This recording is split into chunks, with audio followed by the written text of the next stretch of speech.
ஸ்டாலின் அவர்களுக்கு வந்து ஜாதகத்துல வந்து இன்னுமே முதலமைச்சர் ஆக முடியாது. ஸ்டாலினுக்கு அந்த ராசி கிடையாது, லட்சணமும் இல்லை.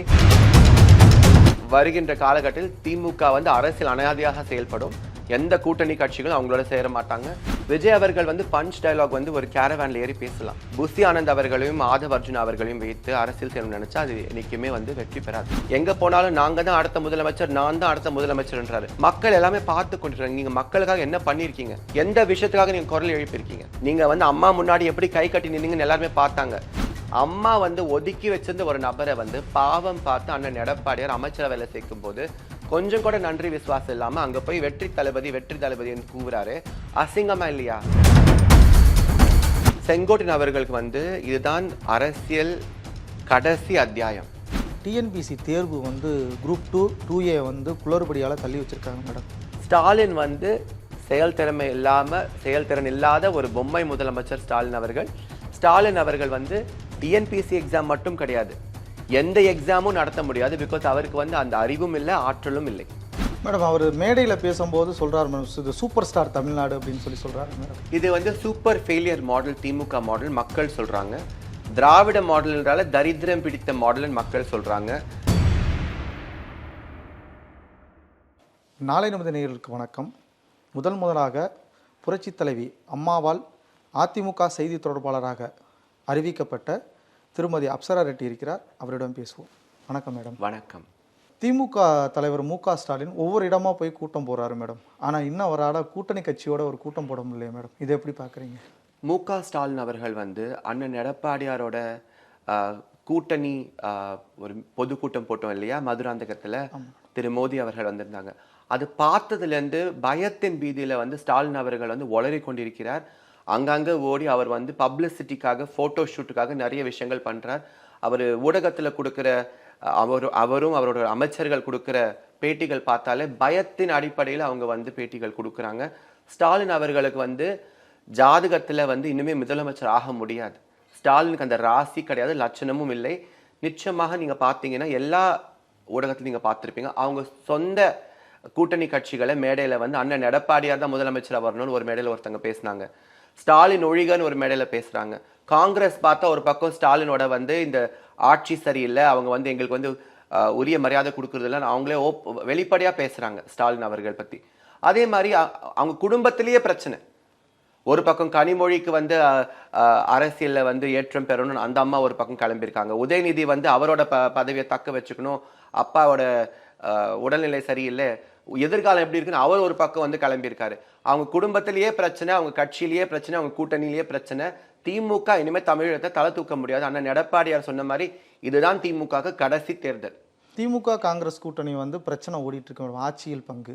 ஒருவேளை இதுக்கு மேல திமுக காங்கிரஸ் கூட்டணி அமைச்சு போட்டியிட்டாலும் களத்துல சேர்ந்து ஒன்னா வேலை செய்வாங்கன்னு கொஞ்சம் தோணுது மேடம். திமுகவோட நீங்க தொண்டர்கள் பார்த்தாலுமே, நீங்க திமுகவோட ஒரு அடிப்படை அவங்க குணத்தை பார்த்தாலுமே அவங்களுக்கு யாரோடுமே வந்து பொருந்தாது.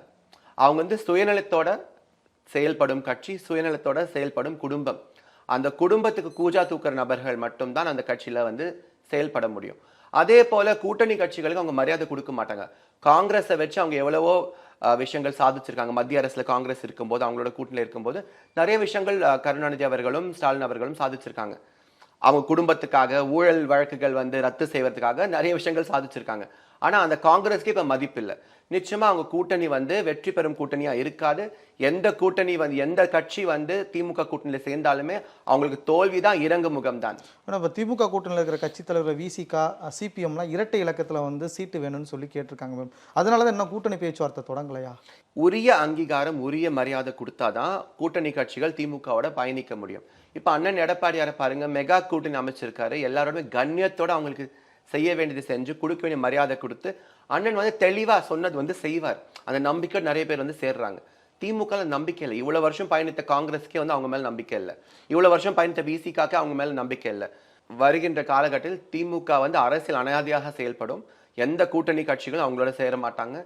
அவங்களும் அவங்களோட கணக்குப்படி அவங்க வந்து தேர்தலில் வெற்றி பெறணும்னு பார்ப்பாங்க. தமிழக மக்களுக்கு என்ன நல்லது செய்யணும்னு பார்ப்பாங்க. அனைத்து கூட்டணி கட்சிகளும் நல்ல முடிவு எடுத்து திமுகவை வந்து வெறுக்குவாங்க.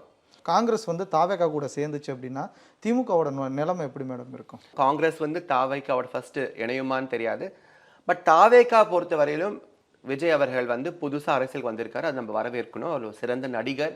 ஆனா அவர் வந்து ஒருத்தங்களை ஊழல் கட்சின்னு சொல்வது வந்து ஏற்றுக்கொள்ள முடியாத ஒரு விஷயம். எதுக்குன்னா ஊழல் கட்சி, ஊழல் சக்தின்னு சொல்றாரு. ஆனா அவரே வந்து 1.5 கோடி வந்து அபராதம் வந்து நீதிமன்றமே அவருக்கு வழங்கி இருக்கிறது. அவர் வந்து இன்கம் டாக்ஸ் வந்து இந்த மாதிரி ஃப்ராடுலண்டா பண்ணாதான் அந்த மாதிரி அபராதம் வந்து அவங்க மேல சுமக்கப்படும். அதே போல விஜய் அவர்கள் வந்து எடுத்த உடனே எந்த ஊருக்கும் போகாம, மக்களுக்கு எந்த நலத்திட்ட உதவியும் செய்யாம, இப்ப நீங்க புரட்சி தலைவர் எடுத்துக்கோங்க, புரட்சி தலைவி அம்மா எடுத்துக்கோங்க, மிகப்பெரிய ஸ்டார்ஸா இருந்தாங்க, சினிமா நடிகர்களா இருந்தாங்க. அவங்களுக்கு ஏற்கனவே ஒரு கூட்டம் இருந்துச்சு. ஆனாலும் அவங்க வந்து ஒவ்வொரு கிராமத்துக்கும் போய் ஒவ்வொரு தொண்டனும் சந்திச்சு கிளை வார்டு லெவல்ல இருந்து வந்து தொண்டர்களை சந்திச்சு அங்கீகாரம் பெற்று வந்த தலைவர்கள். விஜய் அவர்கள் வந்து பார்த்தா ரேஞ்ச் ரோவர் கார்ல போறாரு, பிரைவேட் ஜெட்ல போறாரு. ஆனா தூரத்துல இருந்து மக்களை சந்திக்கிறாரு. பேரறிஞர் அண்ணாவோட பிறந்த நாளா இருக்கட்டும், இல்ல பெரியாரோட ஒரு நிகழ்ச்சியா இருக்கட்டும், வீட்டுக்கு வந்து ஒரு புகைப்படம் வச்சு வந்து மாலை அணிவிக்கிறாரு. இதெல்லாம் வந்து மக்கள் மத்தியில் எடுபடாது. அதே போல ஒரு அரசியல் அமைப்புக்கு அடிப்படை அரசியல் புரிதல் வேணும். அந்த கிளை வார்டு கிராம லெவல்ல வந்து வார்டு லெவல்ல அந்த பூத் லெவல்ல வந்து எந்த மாதிரி அரசியல் நுணுக்கங்கள் வேலை செய்யும், அது வந்து அரசியல் எப்படி வேலை பார்க்கணும், பூத் கமிட்டி எப்படி அமைக்கணும், இந்த அறிவும் ஆற்றலும் இருந்தா மட்டும்தான் ஒரு தேர்தலில் ஜெயிக்க முடியும். விஜய் அவர்கள் வந்து பஞ்ச் டயலாக் வந்து ஒரு கேரவேன்ல ஏறி பேசலாம். ஆனா அடிப்படை அவருக்கு வந்து இன்னும் சரியாக அமையல. புசி ஆனந்த் அவர்களையும் ஆதவ் அர்ஜுன் அவர்களையும் வைத்து அரசியல் செய்யணும்னு நினைச்சா அது இன்னைக்குமே வந்து வெற்றி பெறாது. தாவேகா 3ஆம் ஆண்டு தொடக்க விழா நடந்துச்சு மேடம்.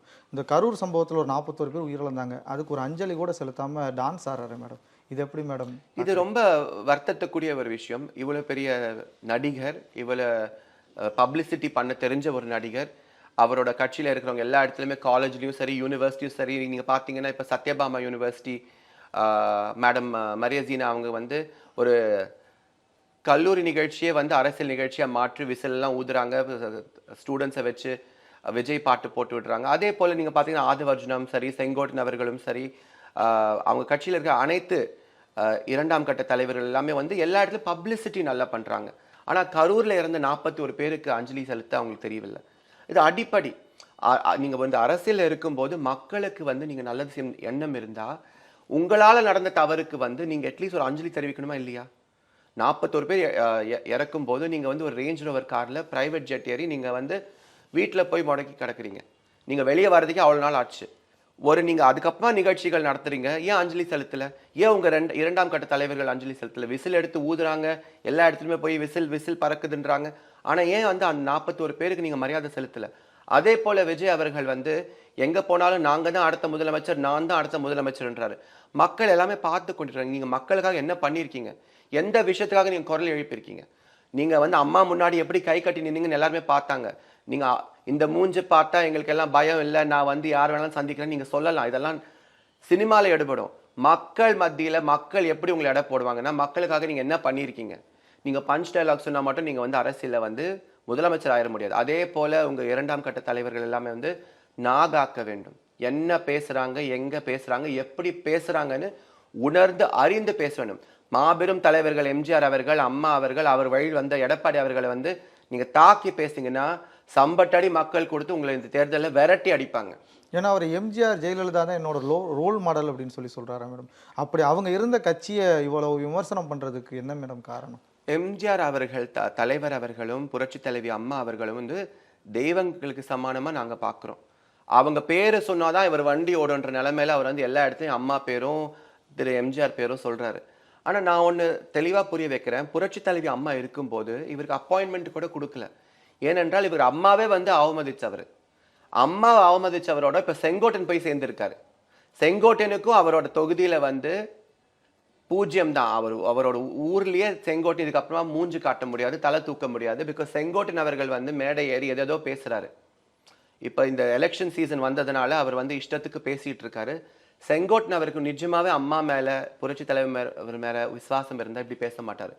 அம்மா வந்து ஒதுக்கி வச்சிருந்த ஒரு நபரை வந்து பாவம் பார்த்து அண்ணன் எடப்பாடியார் அமைச்சரவையில சேர்க்கும் போது கொஞ்சம் கூட நன்றி விசுவாசம் இல்லாம அங்க போய் வெற்றி தளபதி கூவுறாரு.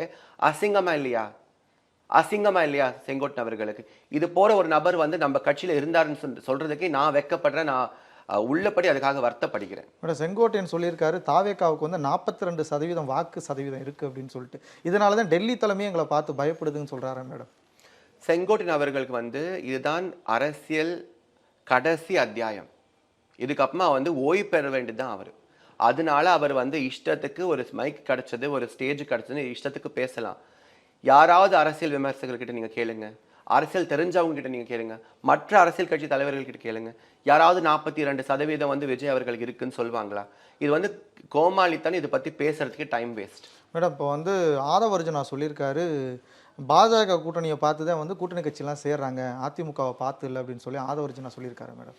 ஆதவ அர்ஜுனா சொல்றதெல்லாம் நம்ம பெருசா ஒரு பொருட்டா மதிக்க கூடாது. அவர் எங்கேருந்து வந்தாரு, எப்படி வந்தாரு, அவங்க சொந்த மாமியாரே, அவங்க சொந்த மனைவியின் சகோதரர் அவரை பத்தி என்ன பேசுறாங்க, அவரோட பர்சனல் கேரக்டரிஸ்டிக்ஸ் பத்தி என்ன சொல்றாங்க, நம்ம கண் கூட பார்த்துருக்கோம், எல்லா ஊடகத்துல பேசுறாங்க. அவர் பத்தி நம்ம பேசுறது வந்து ஒரு ஒரு அவர் சொல்றது ஒரு பொருட்டா மதிச்சு நம்ம வந்து அரசியல் காலத்துல பேசுறது வந்து இட்ஸ் ரொம்ப இம்மெச்சூர் நான் நினைக்கிறேன். அவர் இது வரைக்கும் ஒரு கவுன்சிலர் எலெக்ஷன் கூட ஜெயிச்சதில்லை. அவரும் சரி, அவரோட தலைவரும் சரி, ஒரு கவுன்சிலர் எலெக்ஷன் கூட ஜெயிச்சது கிடையாது. அவங்க வந்து அரசியல் ரீதியா மக்களுக்கு எதுவும் பண்ணதும் கிடையாது. வெறும் லாட்ரியில சம்பாதிச்சுட்டு வந்து இப்போ வந்து அது செலவு பண்ணிட்டு அவர் தலைவருக்கு வந்து அவர் வந்து மேடை போட்டு பேசுறாங்க. விஜய் அவர்கள் வந்து ஃபர்ஸ்ட் சாதிக்கட்டும், மக்களுக்கு ஏதாவது பண்ணட்டும், அதுக்கப்புறமா மற்றதை பத்தி பேசலாம். இப்போ என்டிஏ கூட்டணி பத்தி விமர்சிக்கிறதுக்கு ஆதவ அர்ஜுனுக்கு என்ன தகுதி இருக்கு, என்ன அடிப்படை தகுதி இருக்கு? தாவேக்கா தலைவர் விஜயும் திமுகவும் ஒரே மாதிரி விமர்சனத்தை வைக்கிறாங்க. தாவேக்காவுக்கும் திமுகவுக்கும் என்ன மேடம் சம்பந்தம்? தாவேக்காக்கும் திமுகவுக்கு என்ன சம்பந்தம்னு நம்ம வந்து பொறுத்திருந்து பார்க்கணும். ஆனா ஆதவ அர்ஜுனா எங்கேருந்து வந்தாரு, எப்படி திமுக குடும்பத்தோட நெருக்கமா இருந்த நபர், அவங்களுக்குள்ள இருக்கிற பொருளாதார ரீதியான டிரான்சாக்ஷன்ஸ் எல்லாமே எல்லாருக்குமே வந்து ஊடகத்துல பேசக்கூடிய ஒரு விஷயம் தான். அவர் வந்து எப்படி வந்து ஒரு ஐடி விங் திமுகக்காக வந்து செட் பண்ணாரு, அங்க எப்படி வேலை பார்த்தாரு, அங்கேருந்து எப்படி திரும்ப கிட்ட போனாரு, அங்கேருந்து எப்படி தாவேகா கிட்ட வந்தாரு, யாரு ஒரு நட்பு வட்டாரத்தில் அவர் இருக்கார் திமுக எல்லாருக்குமே தெரிஞ்ச விஷயம் தான். போக போக அது வந்து வெளிப்படையா தெரியும். ஆதவ அர்ஜுனா வந்து இப்ப புதுசா வந்து விஜய் அவர்களோட மேடையில அவருக்கு அங்கீகாரம் கிடைச்சதுனால, வாய்ப்பு கிடைச்சதுனால தமிழகம் முழுவதும் அவர் வந்து பேசிக்கிட்டு இருக்காரு, ஊடகத்துல பேசுறாரு. இதெல்லாம் வந்து நிலைக்காது. இங்கிலீஷ்ல ஃபிளாஷ் இன் த பேன்னு சொல்லுவாங்க. சில நாட்கள் பேசுவாங்க, சில நாள் பிரபலமா இருப்பாங்க, அதுமாதிரி காணாம போயிடுவாங்க. அதே போல 2026 அப்புறமா விஜய் அவர்கள் நம்ம திருப்பி நேர்காணல் நம்ம பேசலாம். 2026 அப்புறமா விஜய் வந்து அரசியல் விட்டு திருப்பி நடிக்க போயிடுவார். இது கடைசி படம் கிடையாது, திருப்பி அவர் நடிப்புக்கு போயிடுவார். மேடம் நேற்று வந்து டிஎன்பிசி தேர்வு வந்து குரூப் 2A வந்து குளறுபடியால் தள்ளி வச்சிருக்காங்க மேடம். இது எப்படி மேடம் திமுக அரசோட அவலத்தை எப்படி மேடம் பார்க்குறீங்க? திமுக வந்து ஒரு ஆட்சி வந்து எப்படியெல்லாம் வந்து குளறுபடி செய்யணுமோ அப்படியெல்லாம் வந்து செயல் திறமை இல்லாமல் ஒரு எந்த ஆட்சி செய்யும் திறமை இல்லாமல் ஒரு முதலமைச்சர் இருக்காருன்னா அது தமிழகத்தில் இந்த வரலாறுலேயே ஸ்டாலின் அவர்கள் மட்டும்தான். TNPSC exam group 2 group 2A exams வந்து டெக்னிக்கல் கிளிச்சு, ஒரு டெக்னிக்கல் ப்ராப்ளம்ன்றாங்க. லட்சக்கணக்கான மாணவர்கள் வந்து படித்து வருஷக்கணக்கில் படித்து அவங்க கனவு எல்லாம் வந்து நிஜமாக்குற டைமில் வந்து நீங்கள் டெக்னிக்கல் கிளிச்சுன்னு தள்ளி வைக்கிறீங்க. அதே போல் தள்ளி வைக்கிறது மட்டும் இல்லாமல் சில இடத்துல வந்து சரியான செய்தி சொல்லாமல் நிறைய குழந்தைங்க வந்து எழுதியிருக்காங்க, எக்ஸாம் எழுதியிருக்காங்க. இதெல்லாம் ஒரு அரசு செய்யலாமா? இது வந்து ஒரு ஆட்சியில் இருக்கிற ஒரு கட்சி, திமுக கட்சி இந்த மாதிரி வந்து டெக்னிக்கல் கிளிச்சுன்னு சொல்லி மக்கள்கிட்ட வந்து நியாயப்படுத்துகிறாங்க. இதெல்லாம் வந்து ஒரு வெக்கக்கேடு தமிழகத்துக்கு. இந்த ஆட்சியில் தான் வந்து இது இன்னும் கொண்டு போனால் டிஎன்பிசி ஒரு நிகழ்வாக மட்டும் இல்லாமல் நீங்கள் பார்த்தீங்கன்னா வரலாறுலேயே காணாத பால் தட்டுப்பாடு ஏற்பட்ட ஆட்சி திமுக ஆட்சி. அதே போல மக்கள் அவல் நிலையை பார்த்து சிரிக்கும் முதலமைச்சர் ஸ்டாலின் அவர்கள். கால்பந்து வீராங்கனை பிரியா, அந்த பெண் வந்து மருத்துவ அலட்சியத்தினால வந்து உயிரிழப்பு ஏற்பட்டிருக்கு. கொரோனா காலத்தில் ஸ்டாலின் என்ன சொன்னார்? ஒரு உயிரிழப்புக்கு 1 கோடி ரூபா கொடுக்கணும்னாரு. அது வந்து நம்ம கட்டுப்படுத்த முடியாத ஒரு உலகத்தை நடக்கிற ஒரு எபிடமிக் கொரோனா. ஆனாலும் எடப்பாடி ஐயா அவர்கள் வந்து முன்னிலை மாநிலமாக வந்து நம்ம வந்து அந்த கொரோனா வைரஸை கட்டுப்படுத்தி நிறைய உயிரிழப்புகள் இல்லாமல் பார்த்து கொண்ட ஒரு முதலமைச்சர் அண்ணன் எடப்பாடியார். அந்த காலத்தில் என்ன சொன்னார்? 1 கோடி ரூபா கொடுக்க சொன்னார். இந்த உங்க அலட்சத்தினால இறந்த கால்பந்து வீராங்கனை பிரியாவுக்கு நீங்கள் எவ்வளோ கொடுத்தீங்க? கள்ளச்சாராய மரணங்களுக்கு நீங்கள் எவ்வளோ கொடுத்தீங்க? கள்ளச்சாராய மரணங்களுக்கு நீங்கள் போய் பார்க்க கூட இல்லை, மணிப்பூருக்காக குரல் கொடுக்குறீங்க. ஸ்டாலின் வந்து செயல்திறன் இல்லாத ஒரு பொம்மை முதலமைச்சர் ஸ்டாலின் அவர்கள் வந்து டிஎன்பிசி எக்ஸாம் மட்டும் கிடையாது, எந்த எக்ஸாமும் நடத்த முடியாது. பிகாஸ் அவருக்கு வந்து அந்த அறிவும் இல்லை, ஆற்றலும் இல்லை. மேடம் அவர் மேடையில் பேசும்போது சொல்கிறார் மேடம், இது சூப்பர் ஸ்டார் தமிழ்நாடு அப்படின்னு சொல்கிறாரு மேடம். இது வந்து சூப்பர் ஃபெயிலியர் மாடல் திமுக மாடல் மக்கள் சொல்கிறாங்க. திராவிட மாடல்ன்றால தரித்திரம் பிடித்த மாடல்னு மக்கள் சொல்கிறாங்க. திராவிட மாடல் என்றாலே பெண்களுக்கு வந்து பாதுகாப்பு இல்லைன்னு சொல்றாங்க. திராவிட மாடல் என்றாலே வந்து இவங்க வந்து கல்லு தூக்கிட்டு சுத்துவாங்க. கல்லூரியும் ஒரு நிறுவனத்தை கட்ட முடியாது. எய்ம்ஸ் மருத்துவம் கொண்டு வரோம்னு சொன்னாங்க, கொண்டு வர முடியல. நீட் ரகசியம் சொல்றாங்க, சொல்ல முடியல. ஓஏபி பல மாவட்டத்தில் நிக்க வச்சு நிர்கதியா நிக்கிறாங்க நிறைய முதியோர்கள். அதே போல எங்க பார்த்தாலும் கற்பழிப்பு, செயின் பறிப்பு, 86 வயசு மூதாட்டியிலேருந்து சிறுமிகளுக்கு வந்து பாலியல் வன்கொடுமை நடக்கிறது. நிச்சயமாக தமிழக மக்கள் காத்து கொண்டிருக்காங்க. திமுக குடும்பத்தை விரட்டி அடிக்கணும் காத்து கொண்டிருக்கிறாங்க. மேடம், முந்தானத்து நடந்த விருதுநகர் கூட்டத்தில் பேசியிருக்காங்க, திமுக வேணும், நீட் எதுக்குன்னா திமுக வேணும்னு சொல்லியிருக்காங்களா மேடம்? நீட் எதிர்க்கணும், வந்த உடனே நாங்கள் முதல் கையெழுத்து போட்டு விடுவோம், எங்களுக்கு ரகசியம் தெரியணும், உதயநிதி ஸ்டாலின் கூவினார் இல்லையா? அதே போல வந்து கனிமொழி என்ன சொன்னாங்க, நாங்கள் வந்த உடனே டாஸ்மாக் எல்லாம் மூடிடுவோம்னாங்க. பண்ணாங்களா? செய்ய மாட்டாங்க. திமுக என்றாலே பொய், திமுக என்றாலே ஊழல், திமுக என்றாலே கொளறுபடியான ஆட்சி, தரித்திரம் பிடித்த மாடல் கொடுக்குற திராவிட மாடல் ஆட்சின்னு சொல்றாங்க. நிச்சயமாக தமிழக மக்கள் வந்து கனிமொழி பேச்சும், உதயநிதி பேச்சும், ஸ்டாலின் பேச்சும், சபரீஷன் பேச்சும், அவங்க எந்த திமுக அமைச்சர் வந்து எந்த விதமான கிமிக் பண்ணாலும் சொல்ற நிலைமை, கேட்கிற நிலைமையில மக்கள் இல்லை. மேடம், இப்போ தமிழ்நாட்டில் வந்து அங்கன்வாடி ஊழியர்கள், தூய்மை பணியாளர்கள்லாம் வந்து ஆர்ப்பாட்டம் பண்ணிட்டு இருக்காங்க மேடம். இது தமிழ்நாடே வந்து ஒரு ஆர்ப்பாட்ட களமா மாறி இருக்கு. அது ஜாக்டோ ஜியோவா இருக்கட்டும், செவிலியர்களா இருக்கட்டும், ஆசிரியர்களா இருக்கட்டும், பார்வையற்ற நபர்களா இருக்கட்டும், எல்லாருமே வந்து போராட்டத்தில் இறங்கியிருக்காங்க. ஸ்டாலினோட ஒரு குணத்தை பாருங்களேன். பார்வையற்ற நபர்கள் வந்து வேலைக்காக போராடும் போது, கீழாம்பாக்கத்துல வந்து போராடும் போது அவங்கள வந்து இன்டெலிஜென்ஸ் டிபார்ட்மெண்ட்ல இருந்து போலீஸை வச்சு வீடு வரைக்கும் ஃபாலோ பண்ண வச்சிருக்காங்க. கலைச்சிட்டு, அந்த போராட்டத்தை கலைச்சிட்டு வீடு வரைக்கும் போய் யார் இவங்க, என்ன பின்னணின்னு பார்த்துட்டு வர சொல்லி ஸ்டாலின் அவர்களோட ஆட்சி செஞ்சிருக்கு. இதெல்லாம் வந்து இதெல்லாம் பார்க்கும்போது மக்கள் வந்து ஸ்டாலினோட குணத்தை புரிஞ்சுக்கிறாங்க. அதே போல நீங்க பாத்தீங்கன்னா, ஒரு வயலுக்குள்ள போகும்போது அண்ணன் எடப்பாடி எதர்ச்சியா போறாரு. இவர் வந்து ஒரு வயலுக்குள்ள போகும்போது சிமெண்டால ஒரு சாலை அமைச்சு தான் போறாரு. அதே போல ஒருத்தங்க வந்து பதினி எடுத்து வந்து கொடுத்து இதில் சக்கரை போட்டுங்களான்னு கேட்கிறாரு. ஸ்டாலினோட அறிவு இவ்வளவுதான், ஆற்றல் இவ்வளவுதான். மேடம், இப்போ இன்னைக்கு வந்து ஸ்டாலின் வந்து ஒரு ட்விட் போட்டிருக்காரு மேடம். அந்த ட்விட்டில் தூய்மை பணியாளர்களுக்கு வீடு, கல்வி, உயர்கல்விக்கெல்லாம் பாடுபடுறது திராவிட மாடல் அரசு அப்படின்னு சொல்லியிருக்காரு. தூய்மை பணியாளர்கள் வந்து போராடும் போது அவர்களோட மேயர் பிரியா, ஒரு பெண்மணி, சேகர் பாபு அவர்கள், காவல்துறை வந்து எப்படி கையாண்டாங்கன்னு நம்ம பார்த்தோம்.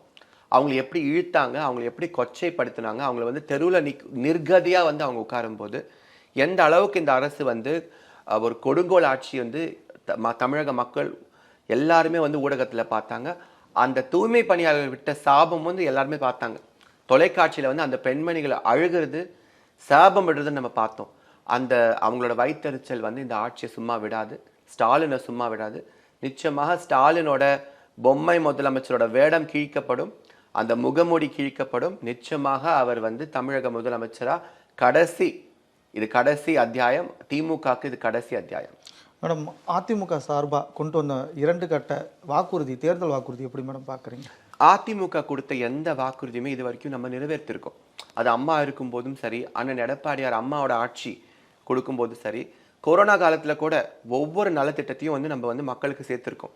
எடப்பாடி அண்ணா வந்து இப்போ வந்து 11 மருத்துவக் கல்லூரிகளாக இருக்கட்டும், எல்கேஜி வந்து இது வரைக்கும் இல்லாத அரசு பள்ளியில் எல்கேஜியாக இருக்கட்டும், அதே போல் ஜிஎஸ்டி ரத்து செய்தா இருக்கட்டும், நெசத்தறிவாளர்களுக்கு வந்து ஓய்வூதியமாக இருக்கட்டும், அதே போல் எல்லா இடத்துலையும் பாலங்களாக இருக்கட்டும், சாலைகளாக இருக்கட்டும், எல்லா வகையிலுமே அண்ணன் வந்து அனைத்து துறைக்கும் வந்து அவரோட கண்காணிப்பில் அந்த அமைச்சருக்கு வந்து வலியுறுத்தி மக்களுக்கு நல்லது செய்யும் திட்டங்கள் எல்லாமே வந்து நம்ம வந்து வாக்குறுதிகள் கொடுக்கறது மட்டும் இல்லை, செயல்படுத்தியிருக்கோம், சொல்லாததும் நிறைவேற்றிருக்கோம். அதே போல நீங்க ஸ்டாலின் அவர்களை பார்த்தீங்கன்னா, கொடுத்த வாக்குறுதி எதுவுமே நிறைவேற்றாம மக்களோட அவல் நிலையை பார்த்து சிரிக்கும் முதலமைச்சராக தான் ஸ்டாலின் நிரூபணமாயிருக்காரு.